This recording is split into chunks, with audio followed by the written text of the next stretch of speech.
ಈ ಸಂಡೇ ಮಾರ್ನಿಂಗಲ್ಲಿ ಇವತ್ತು ನಾನು ಸ್ವೀಟ್ ಮಾಡ್ಕೊಳ್ತಾ ಇದ್ದೀನಿ ಕ್ರಿಸ್ಮಸ್ಸಿಗೋಸ್ಕರ. ಇಲ್ಲಿ ನಾನು ರೋಸ್ ಕುಕ್ ಮಾಡ್ಕೊಳ್ತಾ ಇದ್ದೀನಿ. ಇದು ತುಂಬ ಸಿಂಪಲ್ ಇಂಗ್ರೀಡಿಯೆಂಟ್ಸ್ ಇದಕ್ಕೆ, ಮತ್ತು ತುಂಬ ಟೇಸ್ಟಾಗಿರುತ್ತೆ ಮತ್ತು ತುಂಬಾ ಆಗುತ್ತೆ ಸ್ವಲ್ಪನೇ ಮಾಡಿದ್ರೆ.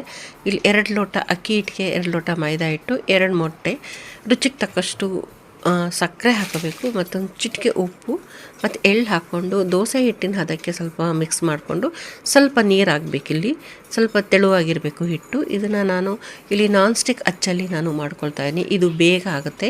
ಇದು ಎಣ್ಣೆಯೊಳಗೆ ಸ್ವಲ್ಪ ಚೆನ್ನಾಗಿ ಕಾದ ಮೇಲೆ ಹಿಟ್ಟಲ್ಲಿ ಅದ್ದಿ ಅದನ್ನು ನಾವು ಎಣ್ಣೆಯಲ್ಲಿ ಬಿಟ್ಟರೆ ಅದು ತಕ್ಷಣ ಅದು ಎಲ್ಲ ಬಿಟ್ಕೊಂಡು ಬರುತ್ತೆ. ಇದು ನಾವು ತಿರುಗಿಸಾಕಿ ಒಂದು ಸ್ವಲ್ಪ ಬಾಯ್ಲ್ ಆದಮೇಲೆ, ಅದು ಬಾಯ್ಲ್ ಆದಮೇಲೆ ನಾವು ಅದನ್ನು ಫ್ಲಾಟ್ ಸರ್ಫೇಸಲ್ಲಿ ನೀಟಾಗಿಡಬೇಕು.